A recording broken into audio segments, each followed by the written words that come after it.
Ho, ho, ho! Merry Christmas, everybody. Episode 182, American Reveille. The Christmas Special. This episode, we're going to be talking about a couple of things. Joe Biden agreeing to go fuck himself. All of the backlash everybody had to say about that. Going to talk about Frosty the Snowman not being gender, equitable enough? It's a freaking magical snowman. Whatever. They're talking about Santa Claus being gay in the EU. We'll talk about that a little bit. And a little bit of stuff to remind you how close to the zombie apocalypse we actually are. We're going to talk about America's first Christmas, and then we're going to end it on a high note, some good inspirational words, and I'm going to let you enjoy the rest of your Christmas day. Folks, 182 American Reveille Podcast. See you in a couple seconds. Gotta get my drink on.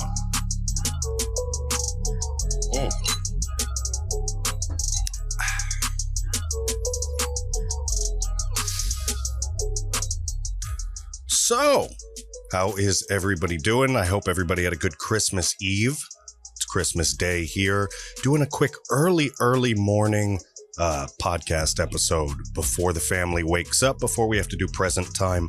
And I'm taken away from all responsibilities on the computer for the rest of the day, because I think if I work today, my wife might cut off my summer sausage and my presents. So we're going to make sure that doesn't happen. So after this podcast, after I launch it out, you're not going to see me for 24 hours because I have to do my family responsibilities. And if you happen to be alone on Christmas, well, you'll have some good information to absorb, a little bit of the American Reveille, maybe a couple of laughs, and I'll send you on your merry way to do whatever it is that you're going to do to celebrate this Christmas. Folks, let me shut this off right here.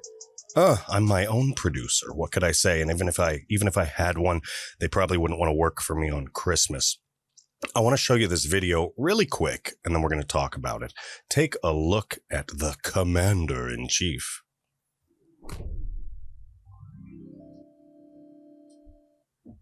Yeah, I hope you guys have a wonderful Christmas as well. Okay. Christmas, and let's go, Brandon. Let's go, Brandon. I agree. Hey, by the way, where are you in Oregon? I wonder where the caller went. Where's your home? I think we lost him. Oh, I think we lost him. Look at Jill Biden's head slumping down. Look, did you see that? She's like, I'm married to this jackass. Yes, you are. You married this jackass. Oh, God, I wish the aneurysm would have taken him here. That's probably what she's thinking. My life would have been so different if that aneurysm thing would have worked out. Then I wouldn't be married to a dipshit that has no idea that he's agreeing that he should go fuck himself. I think it's hilarious, by the way. You had that guy call in. And let me put it back just for one more second, just so you can hear. This is a line. They're calling in for like Santa wishes and stuff like that from kids. And this is supposedly a kid's dad, and he just trolls the hell out of them. Okay. And let's go, Brandon. Let's go, Brandon. I agree. He has no idea what he's saying. He's literally waltzing around in Dementiaville. Joe Biden is a sock puppet. He's a sock puppet. And it's hilarious. It's hilarious. So that's really funny. But what's even funnier is all of the crap that the people on the left are saying. They're total hypocrites. I found this on Gateway Pundit. It says, sick First Lady Spock's Eric Swalwell, the spy fucker. Reporters have meltdown over Christmas Eve caller telling Joe Biden, let's go, Brandon. Why should we feel bad, by the way? Think about this. This is the Commander-in-Chief. Even if he has dementia, even if he's losing his mind, why should we feel bad?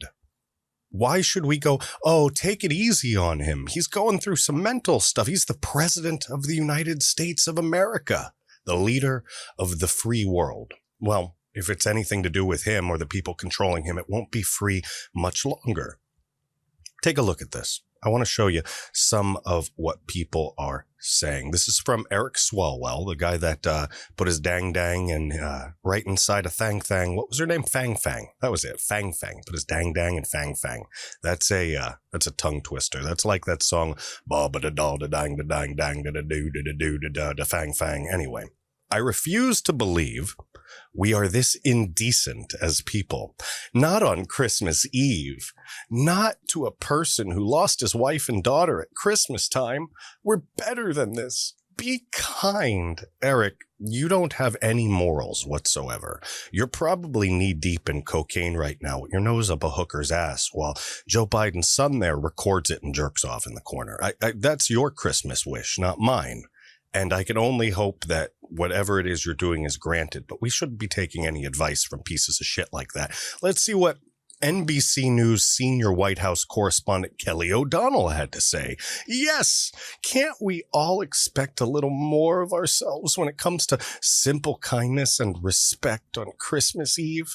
It's not funny. It's not clever. It's a lack of grace. What the fuck are you guys even talking about, Kelly O'Donnell? You guys talk so much. See, if your ire is aimed at the person that you deem unfit, unhealthy, unclean for society, then you can put any torpedo right into their battleship. You can talk all the shit you want about them, but they can't do anything in return. But no, we can't have a laugh about trolling Joe Biden. See, the truth is that the left doesn't have any good jokes. We have all the good jokes. They're just pissed off that they never have anything.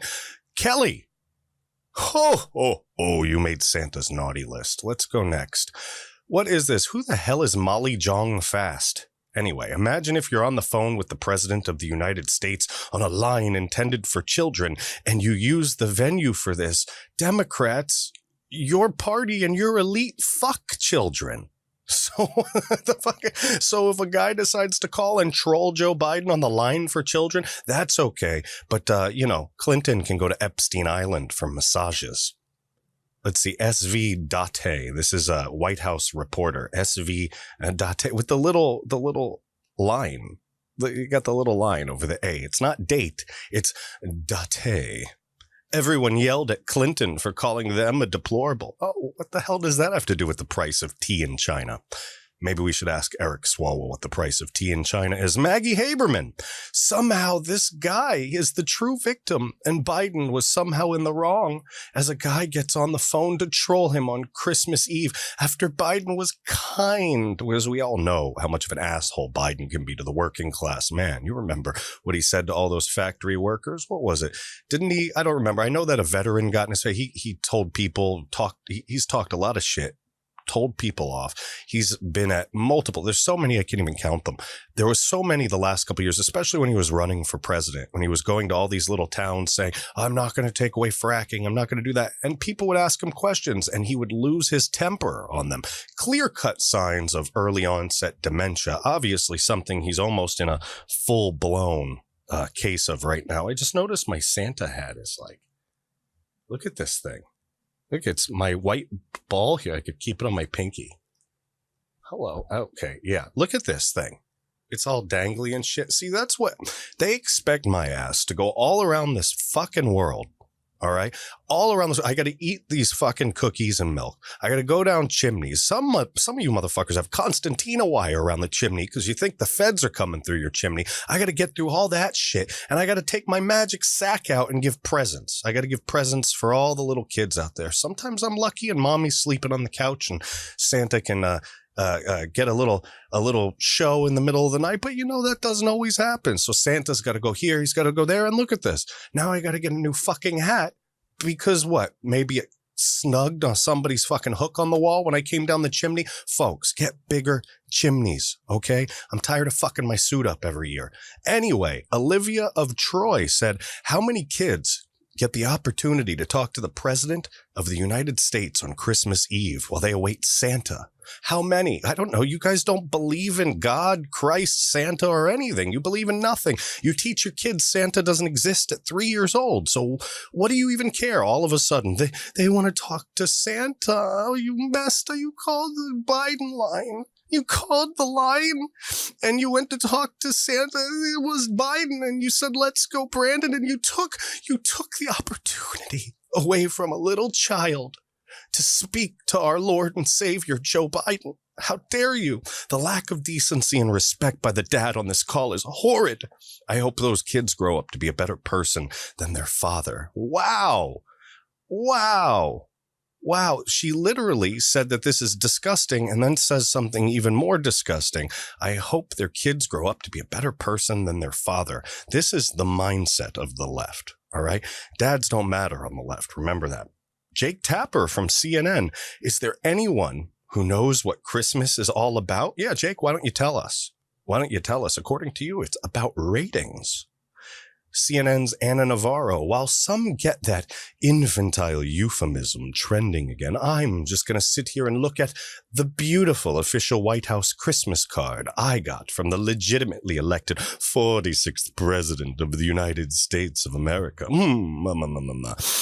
My own farts smell delicious. Anna Navarro sniffing her own farts, talking about how great she is, rubbing in the face of everybody this Christmas card she got from the White House, whose decorations look like absolute dog shit compared to Melania.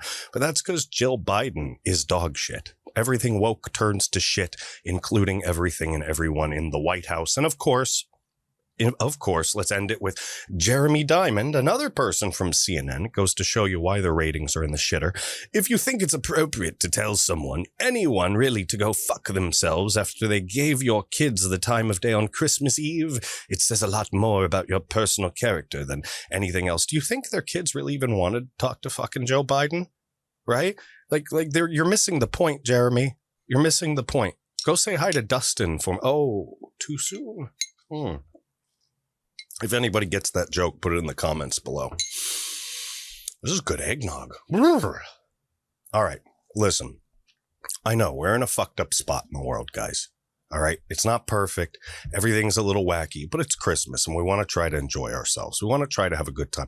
I just riled you up. I showed you what all these insignificant, worthless lefties have to say. And I promise you, I didn't just put coal in their stockings. Santa, listen. I want to tell you, Santa has a bad issue here. He's got GERD. He's got stomach problems. I got a bad case of IBS. Okay, folks? Remember, just like Jesus, Santa was Jewish once too. So Santa's case of IBS is terrible. I got to eat all these cookies. I got to drink all this milk. I'm lactose intolerant. So when I get to Jake Tapper and Jeremy Diamond's house and Anna's house, all these people's houses, I have a really bad stomach issue. I just take a nice, hot, steaming pile of shit right in their fucking stockings. That's what I do. It's coal. It's shit. It's disgusting. They wake up to it. They don't understand. They go, how did I get shit in my stocking? Well, you should have been good boys and girls. Okay. CNN, a big pile of shit, deserving of Santa shit in their stockings. We want to be fun. We want to be good. But how can we? How can kids be on the not naughty list? How can kids be innocent anymore when they've been poisoned by things like CNN, by brainwashed parents, by organizations that don't understand what it is to just let kids be kids? Because now we got to see that students all agree across the land that Frosty the Snowman, all right? It could be Frosty. It could be, what's that fucking snowman's name from Frozen? What the hell is his name? I know he dies. Anyway, I forgot. Any snowman. Name your snowman. Pick your famous snowman. Frosty is the only one I really know about besides the one from Frozen.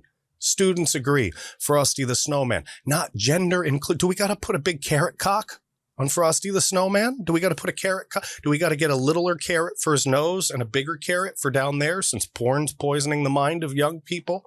They expect Frosty the Snowman to have a big old giant, you know what? So maybe we got to do that. We got to get a Christmas cucumber for Frosty. Campus reforms. Logan Double. You like that transition? Eat your heart out, Ben Shapiro. Logan Double went to the University of Pittsburgh to ask students about whether or not the classic Christmas song, Frosty the Snowman, is inclusive enough, as the song assumes Frosty's pronouns without taking into account the snowman could be gender non-binary. It's a fucking snowman.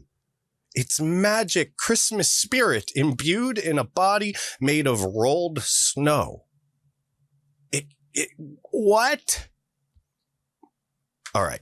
We got to get Frosty, the biggest Christmas cucumber ever. With the Christmas season coming up, there are a lot of Christmas songs out there that people have said to be non-inclusive. These songs may also be offensive, Double told students before asking if they believe the song, quote, leaves out the possibility for Frosty to identify as a woman or non-binary. Your science is fucked. It's incorrect. I don't give a shit what you identify as. It doesn't exist. We don't live in Narnia. This isn't fairy tale land. This isn't Frozen.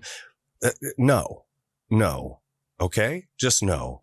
Now I know you're my true north, 'cause I'm lost in the hood. Oh, shit, I'm lost. Okay, never mind. The majority of students agreed that the songs fail to be gender inclusive. Quote, I haven't thought of that, but I definitely do agree. Look at that, implanting these thoughts in young, vulnerable students, just ready to be brainwashed since they never grew up with any responsibility or anybody telling them that life was hard and that they had to fight for things. No, they got trophies for everything. They were told that everything would be easy. And now they're in college gendering snowmen.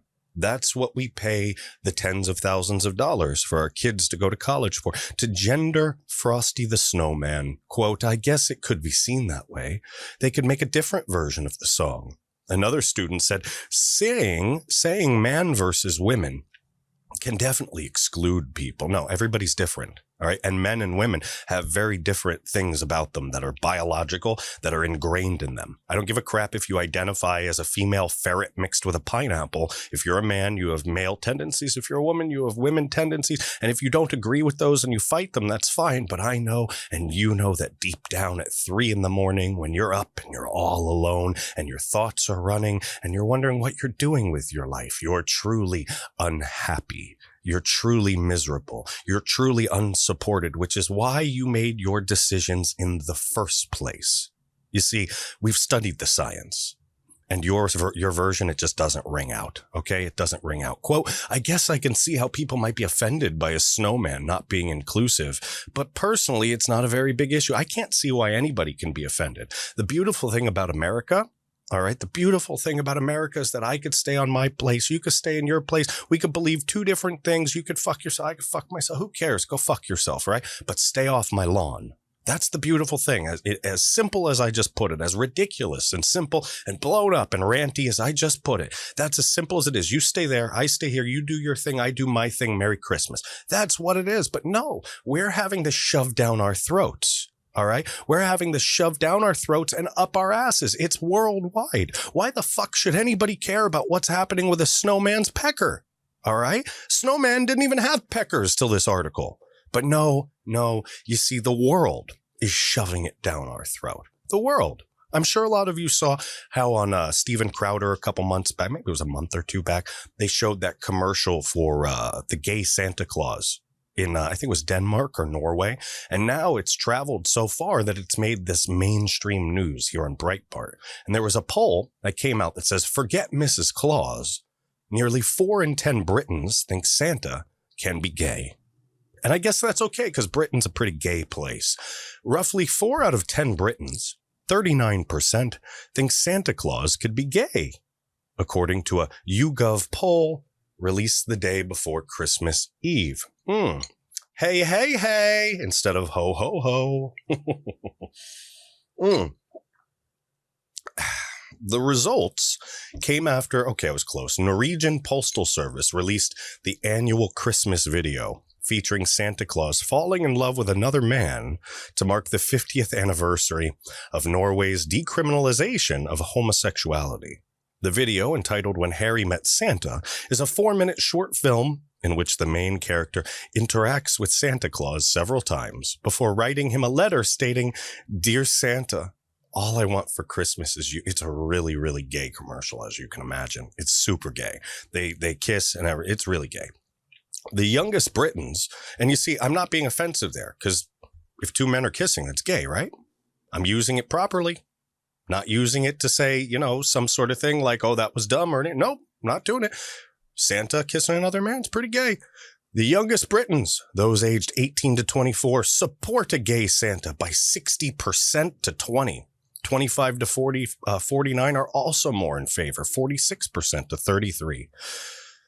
when it gets to 50 to 64, they don't find it very acceptable. You see, they're breeding our decisions. Any conservative views are being bred out all over the world. This is the master plan for socialism. All right. This stuff is like you look at America, right? And you see how they have Democrats that make these racist policies, and they do it under the guise of helping African Americans. And you see, they find a way to sneak it in there like they're doing something good when in fact they're being racist with a smile on their face, pretending to help people. They found a way to continue their Southern slaveholder roots. All right. Because that is Democrats. Democrats are Southern slaveholders. They just moved to different places. OK, listen.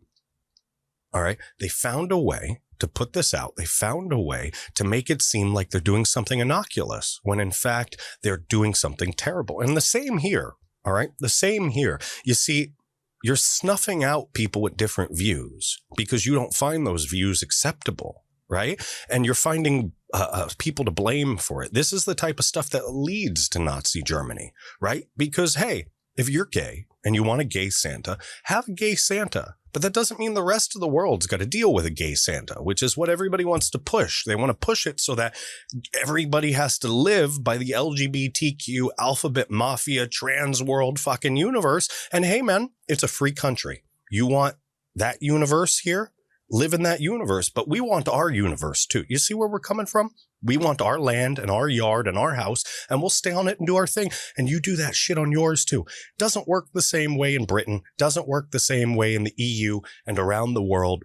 People forget we're the freest country in the world. You have to remember, we're the freest country in the world. At least we're not having the debate here yet. We wouldn't even be allowed to have the debate here yet. With Joe Biden and with the Democrats in power, we'll just be arrested for saying that Santa shouldn't be gay. I don't think Santa should be gay because it's something that influences children. And see, the gay community says, well, children should be taught that being gay is okay. No, children shouldn't even have to think about what gay is or what gay isn't or what's right and what's wrong in that aspect because they're children. Let them become adults and then you can fucking show them who gay Santa is. I'm sorry. But that is the way of the world. That is biology. That is science. You don't agree with me? Good. It's a free country. Don't agree with me. But I have the freedom to tell you to go fuck yourself. And gay Santa Claus, you can be gay Santa Claus in Norway. Stay the fuck away from me. All right. The world's falling apart. I mean, really, the world's falling apart. You've got China and Russia building up their arsenals. America on the decline.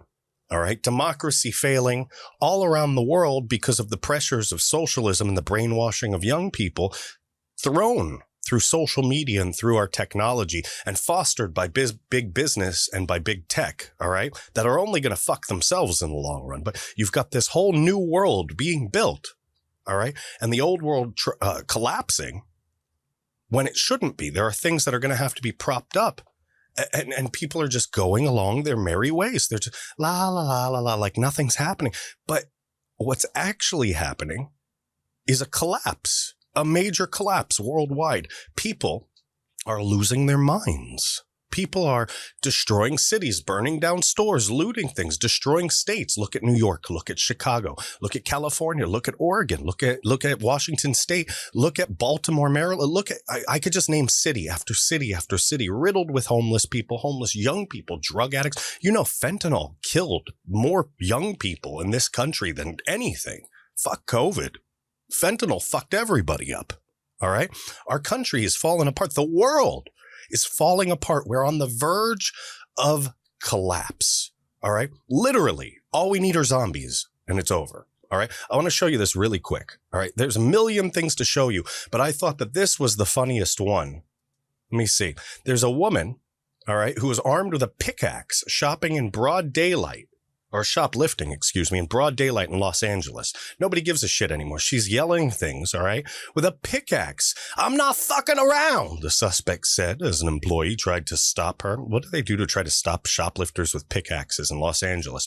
Now, I'll let you take double of the stuff if you just, I don't know, actually, it's kind of legal for them to do that. So They're not really stopping anything. A woman armed with a pickaxe entered a Rite Aid in Venice on Wednesday, stole merchandise, and cursed at everyone while doing it. I don't want to smell shit when I'm knocking these bitches out. She said that as she put body spray into her basket. Look at this video. Just look at it. It's funny as hell. Of strange things in Venice, but this may be a first. A woman wielding a pickaxe accused of stealing from a Rite Aid store. LAPD officers responded to a robbery call tonight.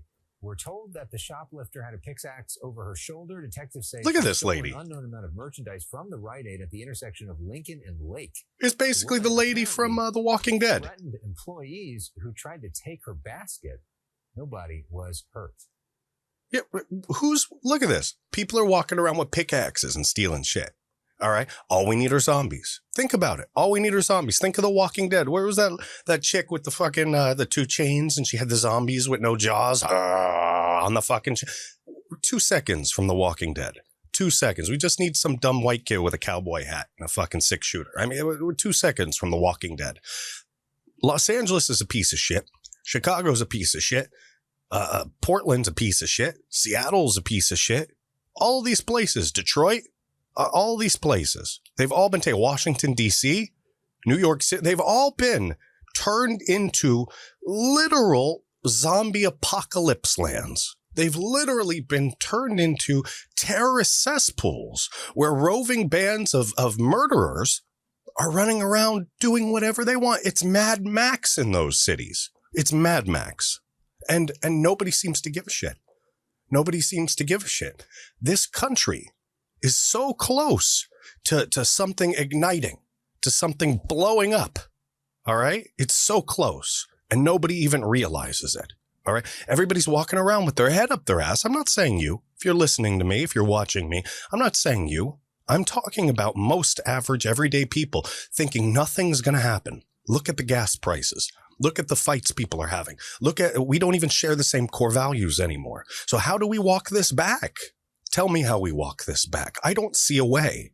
I don't see a way. I want to remind you, all right, on this Christmas, I want to remind you of our history. I saw a really good article that showed a lot of history on Washington and Washington's crossing of the Delaware on Christmas. We used to be a country with shared ideals, shared values. We fought together for our independence, for our freedom. But a large portion of this country doesn't want freedom. They don't want independence. They want socialism. They want to bend the knee to a monarchy, to a crown. They want somebody else to think for them, to feel for them, and to worry about them. All right? And to worry for them. But most of us, we want independence. We want freedom. We want the right to be able to fight for our lives so that we can enjoy our lives and do what we want, whatever makes us happy, the pursuit of happiness, whatever career we'd like, whatever freedom, a freedom to be a freaking bean farmer in Oklahoma, or the freedom to become the president of the United States. Everybody in this country, regardless of skin color, has that right. But a lot of people on the left, if not everybody on the left, seems to have forgotten that. So I'm going to remind you. We're going to take a trip back in history. We're going to go on the time machine. Imagine strapping yourself in. I don't know what type of time machine you want to imagine. Do you want to imagine like Journey to the Center of the Earth time machine? Or you know that Denzel Washington movie where they're in Louisiana? And what is it? The one where they blow up the ship. It's like Mardi Gras and they blow the thing up. Deja vu. He goes back in time and saves that hot chick's life. Freaking, we could use that time machine, except you have to wake up in a hospital and they got to zap your heart back. That was a screwed up time. Maybe we won't take that time machine. We could think maybe like the UFOs, the Tic Tac UFOs they've been seeing. Maybe those are time machine. I don't know. Whatever type of time machine. How about this? DeLorean. Let's go back to the future. All right. So you get in the DeLorean. All right. Doc Brown's not there. He's like 96 years old. So you're going to have to do this yourself. You load it up. You go, 88 miles an hour, right? And now we're back in 1776. All right. And you're watching Washington and something around 2,500 men get ready to cross the Delaware on Christmas. That's the American spirit, the American way. We're willing to do fucked up things in fucked up conditions. Americans, right? How's that meme go? Americans willing to cross a frozen river on Christmas to kill you, right? That's America. Other countries, I've talked to Australians, I've talked to other countries, they think we're crazy. Oh, Americans, you have all these guns and you fucking sit there. Shut the fuck up. This is America. We're built different than the rest of the world. We're better. America is better than every country in the world. And this is why. All right. Exclusive. O'Donnell, America's first Christmas that changed the course of history. Let's have some fun with this. All right.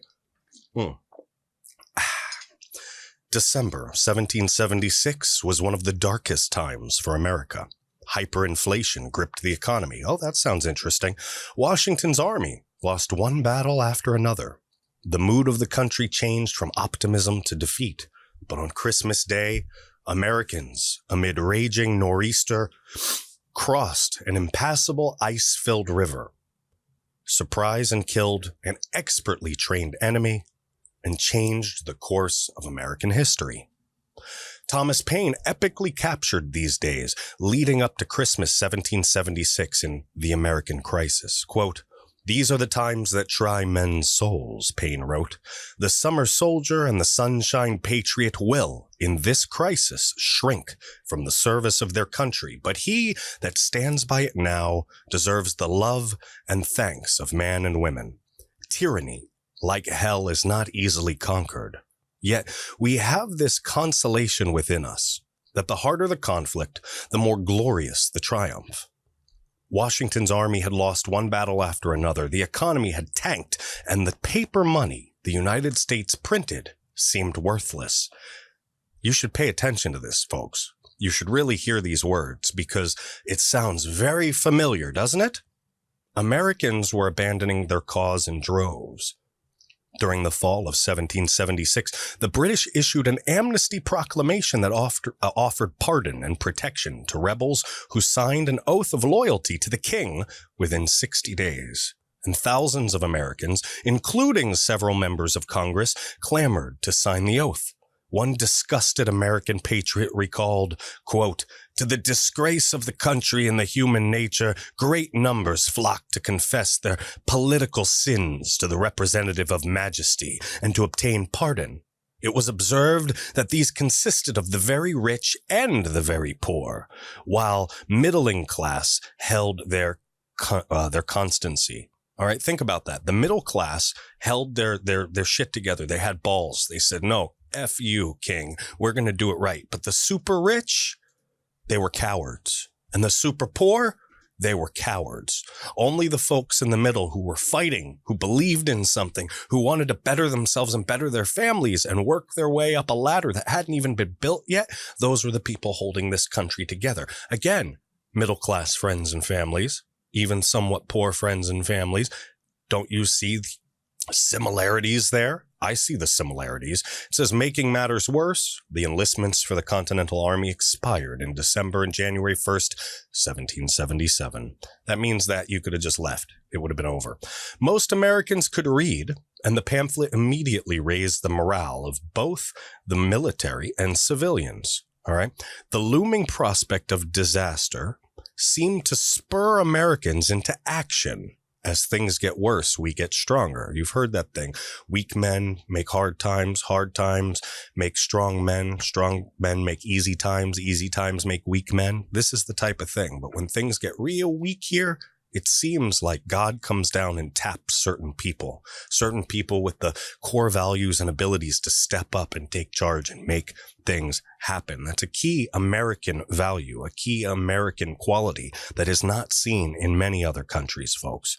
Quote, "A republic cannot exist long in prosperity." Dr. Benjamin Rush later wrote in a letter to John Adams, quote, "We require adversity to appear to possess most of the Republican spirit when most depressed. When things get hardest, we rise to the occasion." That's what that means. The crisis had a direct positive effect that steeled resolve.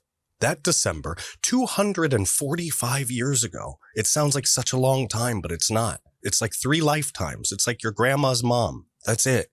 All right, your grandma's grandma. It's not long ago. It's not. 245 years ago, it marked a period where Americans from all stripes came together to alter the course of history in a great counteroffensive on Christmas night.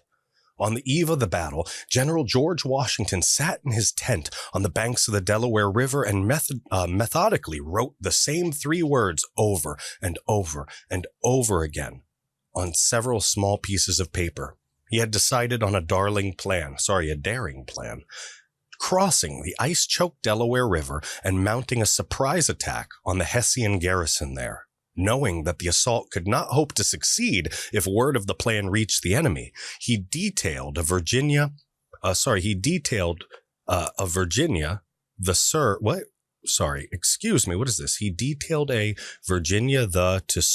as sentries. I think they screwed up here in the article. I think it says he detailed there's probably some military or something from Virginia there to serve as the sentries around the Patriot camp. The general himself selected the password for the night, and that was what he was writing on scraps of paper for distribution to unit commanders. Hey, Breitbart, your article here has a typo. Excuse me, effing up my podcast. What the fuck?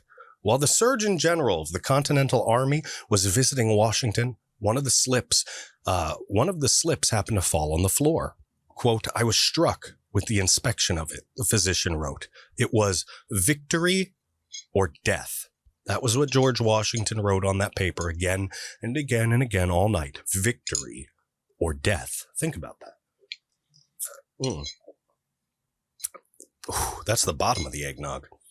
Contrary to the myth perpetuated by many children's books, the Hessians in Trenton, New Jersey, were neither drunk nor idle.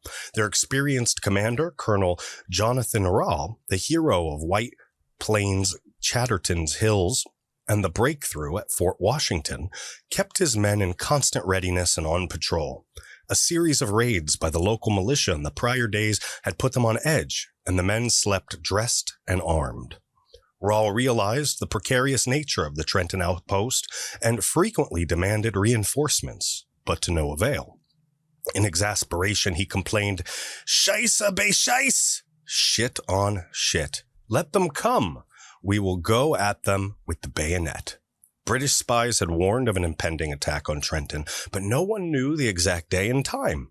The intelligence, combined with the raids, put Rall and his men in a perpetual state of alert and began to fray at their nerves. If you stay in alert, all right, waiting for something. Think about that. Think of any stress where you've been waiting for an impending decision, something that would be good or bad, something that was coming and you didn't know when. Think of how it built in your stomach. Every one of his troops sat there for days and weeks feeling that stress, and it took a big toll on them. All right, it took a big toll on them. It says Washington settled on a complicated plan to envelop Rall's garrison. The main force, which included the elite troops from Maryland, would cross at McConkey's Ferry. All right. This is a screwed up place. You got to understand. I want you to think about this. This is a huge ice river. All right. A huge ice river. And they've got to cross over 2,000 men on these boats. Cross this river.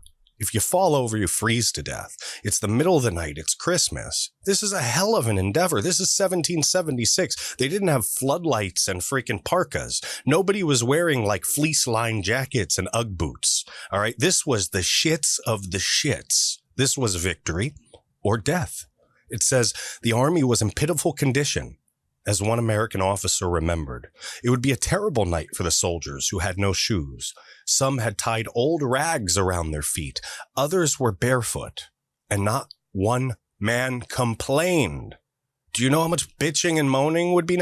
I'm cold. Come here. My ears hurt. Everybody would be bitching and moaning. Everybody's a pussy in 2021. These were freaking 17-year-old kids, a lot of these folks. Nobody was bitching. Nobody was moaning. They were getting their job done. They were fighting for independence. They were fighting for freedom from tyranny, something that should be starting to become familiar for many people today, dealing with tyranny. All right, it says by 11 p.m., a massive storm pelted the men with snow, sleet, and biting wind as they crossed the Delaware in Durham boats. All right, not to be confused with the Durham investigation. These were Durham boats. They're tall, walled boats with flat bottoms. All right. Crossing the Delaware in Durham boats. Many people couldn't swim. If they fell over the side, they would die. Despite the risk of frostbite and hypothermia, the indefatigable. What is that? Who wants to use a word that big? I've never even seen that word. We're going to look that word up really quick so that I can read this properly for you guys. I have to throw this in there. Is that even a word? It's an adjective. Indefatigable. It means incapable of being incapable of being defeated, incapable of being fatigued. All right. Why would you use that word? It's 2021. Despite the risk of frostbite and hypothermia, you could say the ever ready Continental Army, the strong willed Continental Army, the excited beyond tired the indefatigable Continental Army. You had a typo 3 paragraphs ago, and now you're using words half of us don't know. I'm sorry. I'm bitching at Breitbart now. The Continental Army pressed on. Washington was out in front. Somebody said, I've never seen Washington so determined as he is now. All right. Miraculously, the Americans didn't lose a single soldier in the initial crossing. However, the storm had put them far behind their timetable. All right. Through the snow and sleet, driven nearly horizontal by punishing winds, the men and horses trudged through drifts and slid across icy roads. Quote, many of our poor soldiers are barefoot and ill-clad. All right. The officers were literally feeling bad for their folks. All right. The route was easily traced. There was snow everywhere. Imagine that. You getting across the river. You got horses. This isn't just a bunch of dudes. This is 2,500 people. This is horses. There are wagons. There's food and supplies. There's ammunition. Everything you'd need in a war now, but not easily transportable. They're on wagons back then and stuff. It's 1776. Nobody had an engine. Nobody has a car. You couldn't say, hey, Mike, drive that shit over around the fucking river. This was an endeavor. People were freezing to death. People were crying. People were fucked up. People had no shoes. All right? This isn't like today where everybody's got a pair of fucking Nikes and then tells you you're privileged. Back then, people were fucked. And they didn't care. Nobody complained. The Americans arrived on the outskirts of Trenton, New Jersey just before 8 o'clock in the morning. Remember when I said that they're due at 11 p.m., the storm they're still fucking crossing. This is hours and this is 8 in the morning now, the next day. I mean, this isn't something, they don't get a nap. They're doing this for days trying to get across this fucking river. And just so happens Christmas Day, 8 a.m., there they are taking a look across. All right, there they are, 8 o'clock in the morning. Thanks to the reduced visibility from the storm, they approached within 200 yards before the sentries cried, Der Fiend, Harates, Harates, the enemy. Turn out. I don't know if you know yet, but Hessians are German. Anyway, shots were fired. All right, and the Americans charged, some yelling, these are the times that try men's souls. The famous words penned by Thomas Paine as their battle cry. The Hessians, disorganized, fell back from the onslaught that seemed to come from all around them. Small groups clashed throughout the city, house-to-house fighting, just like Afghanistan, just like Iraq. It's house-to-house fighting. This is not something new. All right, maybe our technology has changed, but we've been doing this shit for hundreds of years. With kettle drums beating, Raoul shouted, all who are my grenadiers, forward. By this time, the Americans had infiltrated the entire city. Marksmen took up secure positions in houses and behind fences where they could pick off enemy fires. Boom! One by one. American artillery, commanded by Bostonian Colonel Henry Knox. By the way, there's a myth. Some say it's real, some say it's not real. But Henry Knox was close with Washington, and he was a fat-ass motherfucker. And when Washington stepped into his boat, it's rumored that Washington said something, kicked him in his ass, and said to Henry, he said, hey, Harry, you need to move your fat ass. He said something like that. Move your fat ass, but do it slowly so you don't swamp the boat. He's literally saying, hey, buddy, move quick. I got to get on this fucking boat, but don't do it too fast, you fat motherfucker. You fat piece of shit, Henry Knox. If you move too fast, you're going to dump all of us in this cold ass river. I'm going to fuck you up. That's the rumor. At least that's 2021 translation for what Washington may have said. But anyway, this is Henry Knox, all right? Knox, all right? They took the city. Colonel Henry Knox pummeled the oncoming Hessians. Knox later wrote, here succeeded a scene of war, of which I had been often conceived, but never saw before. All right. He'd often dreamed of that type of war, but never saw a sight such as what he had seen that day. Another participant captured the macabre melee. My blood chilled to see horror and distress, such horror and distress, blood mingling together, the dying groans and garments rolled in blood. The sight was too much to bear. After retaking his artillery, Rahl tried but failed to rally his men, acting on faulty intelligence.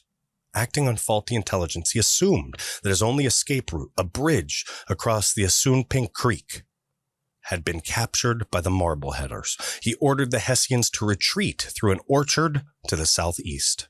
At that moment, 2 bullets struck the commander in the side. Mortally wounded, he reeled in the saddle. That means he went, ugh. Reeled in the saddle. Fuck! His men attempted to evade the Patriot forces, but the Americans pursued on horseback. Washington leading the attack. Can you imagine them galloping through this orchard?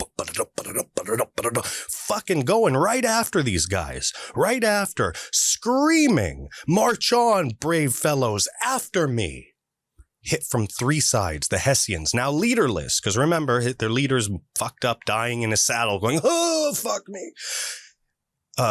They lowered their guns. They lowered their flags. They gave up. 9 a.m. All right? Think about that. They got there right before 8. They gave up at 9. This is just an hour. All of the shit I just read. 1 hour. Word of the surrender soon spread to the Continental forces throughout Trenton. A huge shout took the town as the triumphant Americans threw their hats into the air and cheered the victory. In short order, they found 40 hogsheads of rum and cracked them open. And by the time Washington found out about the alcohol and ordered the casks destroyed, the soldiers drank so freely to admit any discipline or defense. Washington had more things he wanted to do that day, but everybody got a little too drunk after the victory, all right? The Americans had killed 22 Hessians, severely wounded 84, and took 896 prisoners while suffering few losses. Equally important, they captured as many muskets, bayonets, cartouche boxes, and swords, as well as all the artillery, swelling their supplies.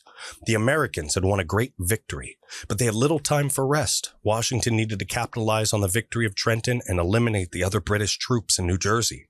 But for that, he would need troops. The enlistment period for the bulk of Washington's men expired on New Year's Day, and they had every right to return home. What was left of the Continental Army went into formation and stood at attention as Washington mustered his oratorical prowess, and appealed to the men to continue fighting. He said, quote, "My brave fellows, you have done all I've asked you to do, and more that could be reasonably expected. But your country is at stake. Your wives are at stake, your houses, and all that you hold dear.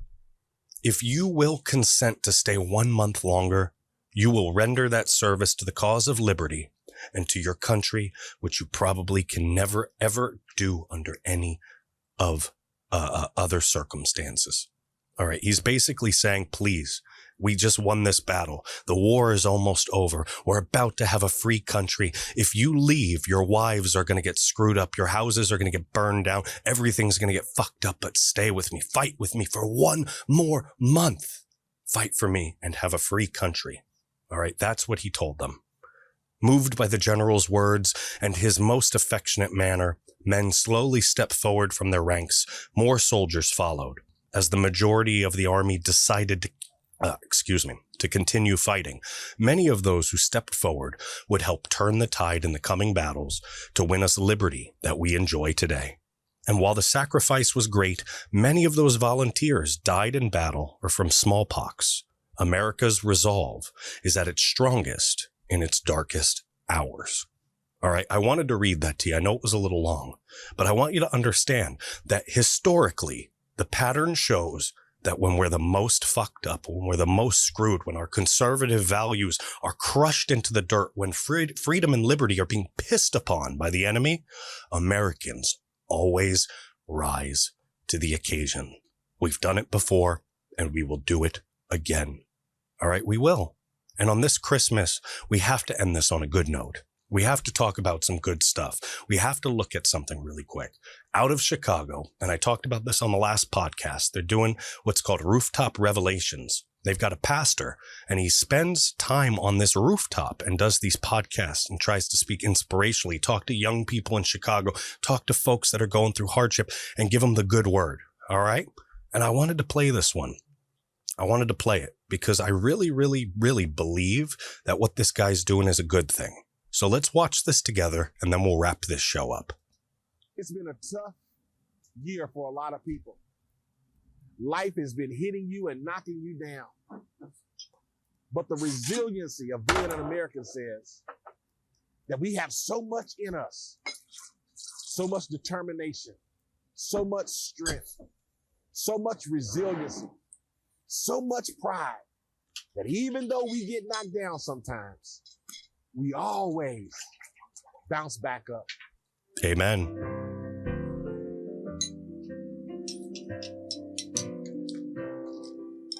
Just like I read you in the Washington article, at our darkest, Americans stand up to the occasion. My name is Pastor Corey Brooks, and you got it. I'm still here on the south side of Chicago on the block that they call O Block, named after a young man named O.D. Perry. We decided to keep the O, but make it Opportunity Block. I'm staying in this tent for 100 days from November the 20th to February 28th, bringing attention to the violence in the city of Chicago, and most of all, to make sure that we raise the money to build a community center. I woke up this morning thinking that I wanted to wish everyone a very Merry Christmas. First of all, I want to say thank you so much to all of you from all across the country who have been giving, who have been supporting, and showing us nothing but love. My heart has been overjoyed as a result of all that you have done for us. I realize that we're here in Chicago and that you don't have to help us. But that's why I love being an American citizen. Because when all of us come together, there's absolutely nothing that we cannot accomplish. Isn't that right? I was thinking about Christmas. And I was thinking about my first Christmas, especially during this season when I'm away from home and away from family. My mind went back to the first Christmas that I can really remember.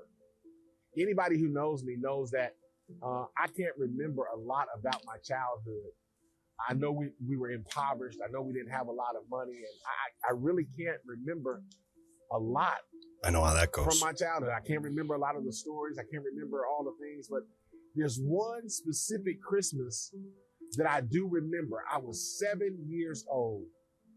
And mind you, I never asked my mother for any Christmas gifts in all of my life because I understood that we were in poverty. I understood that we didn't have a lot of money. So I never asked for Christmas gifts. Even when I became a teenager, I never asked for Christmas gifts. But I remember 7 years old. My mother, a single parent, bought me 3 toys. One of them was a yellow Tonka truck. And back in that day and time, the Tonka trucks, you had to roll it and it would lift up and dump stuff out of it. Maybe that's why I love trucks to this day. I'm a good old country boy. And I remember the other gift was a sheriff's outfit, if you can believe that. And it had the cowboy hat. It had the cowboy boots. It had the little overpants that went over it and the sheriff's jacket. And a nice sheriff's badge. And I never will forget how much I loved those little cap guns. And unlike today when they got all this other foolishness, those were the good old days. I won't forget it. But there was one gift that I remember I want to tell you about. It was a Bozo the Clown. If you can believe that. My mom bought me, a 7-year-old, a Bozo the Clown. And I can remember having to blow that Bozo the Clown up. It took me and my cousin Eric all day long. Blowing and blowing. Unlike today, they just got a button, you just push it and it just blows up. Yep, everything's Back easy then, today. We spent all day blowing it up. We finally got Bozo blown up. And there he was, standing about 4.5 feet off the ground. He had an oval head. He had a big old Kool-Aid smile, a nice round bottom. And I'm going to tell you, that's where I learned how to throw some of my most vicious shots. I learned how to throw overhand rights. Yep. And I'm a southpaw. I learned how to do a nice left-hand jab. I learned how to throw a hook, an uppercut, and a combination, all of those. And I can remember me and my cousin, we double-teamed Bozo one day. We beat him down so bad. But here's what I remember about it. Every time I would hit him with a right, he'd go down, he'd come back up. I hit him with left, he'd go down, he'd come back up. I hit him with combinations. He'd go down, but he'd come back up. It took me a long time. I wasn't that smart of a kid to find out the secret to Bozo's success. Bozo has something way down on the inside that regardless of what you did on the outside, he always bounced back up and he always had that big Kool-Aid smile. Listen, it's been a tough year for a lot of people. Life has been hitting you and knocking you down. But the resiliency of being an American says that we have so much in us, so much determination, so much strength, so much resiliency, so much pride, that even though we get knocked down sometimes, we always bounce back up. And we do it with a big smile. I want to wish you and yours a very Merry Christmas. And even though you've been knocked down, remember, you can bounce back. Merry Christmas. And as always, peace. So I think Pastor Brooks' message is beautiful. I think not just as individuals, but as Americans, our American spirit is all about getting knocked down and getting back up. All right. And we've all been knocked down this last year or two. And we've had time to reflect. We've seen as the doors have been swung open, all of the years of BS that's been going on that we may have not even recognized from our government and from the left, from all of these things. But now is the time for us to come together. Now is the time on Christmas for us to recognize what's important: our family, our friends, our love, and our freedom. All right. And of course, as always, our respect for God. All right. Our respect for God and our love for God. All right. As you know, I'm Jewish. All right. But my wife's not. And our religions are intertwined. They're intertwined. And I'm a friend of that. And I love Christmas, and I celebrate Christmas, and I celebrate Hanukkah. And I, James Lane, want to wish you a very Merry Christmas. And all of us here at American Reveille want to wish you a very Merry Christmas. But I want to put that out with something. If you're with your friends, if you're with your family, take care of each other, love each other, put politics away for a day. If you've got some folks in your family that don't see eye to eye, and try to remember our core values as Americans. And if you've got nothing, if you have no Christmas, if you have no family, which I had for many, many years, no family, no Christmas, no anything. I know how that is. I know how it is to grow up poor. I know what it is to have nothing. All right. And I know what it is to fight for everything you have. But if you have nothing, don't sit in your house. Don't sit in your apartment. Don't sit there and sulk and be miserable. Go out and do something kind for somebody. They'll do something kind back. And then go enjoy your evening. All right. Knowing in your heart that you spread love, you spread joy, you put a smile on somebody's face, because Christmas isn't about you. Christmas is about us. It's about us. Folks, I love y'all. We had a good podcast. I really enjoyed doing this special. Maybe I had a little too much eggnog and went off the rails a little bit, so please forgive me. But we saw Biden agree to go fuck himself. We saw what all the lefties had to say about it. We saw how students think that the snowmen in this world are not gendered correctly. So I say give them a big snowman freaking cock. And they'll be like, oh, that's freaking racist because it's white. And we'll be like, it's a fucking snowman. What the fuck do you... Anyway, we talked about how everybody in freaking Britain thinks that Santa should be gay. We talked about the zombie apocalypse that we're pretty much facing.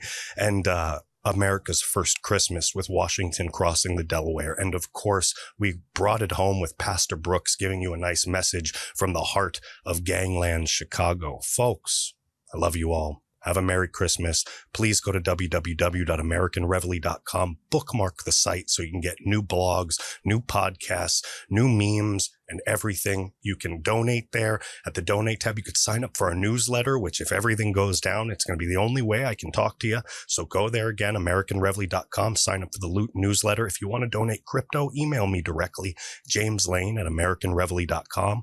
You can find us on all the big and all the small social media websites, except for LinkedIn and except for Parler, because we've been banned completely off of both. That's another story for another time, but fuck both of them. Anyway, we're looking for writers. As always, email me directly, JamesLane@AmericanReveille.com. And of course, all we ask of you is if you enjoy the show, please share it. Please tell everybody about it. We've been doing this for 2 years. We've put over $10,000 into this freaking business here to make sure that you get the word off the street from the mouth of the patriot, and we don't make money from this. We haven't made a dime. One day, we're going to turn this into a big company and spread it across the country and do huge things for the movement. But right now, we're just trucking along and fighting the good fight. So fight with us. Join us. Bookmark AmericanReveille.com, REVEILLE.com. Until next time, this has been episode 182 of American Reveille with James Lane. Enjoy your Christmas. Merry Christmas. Have a good day. Bye.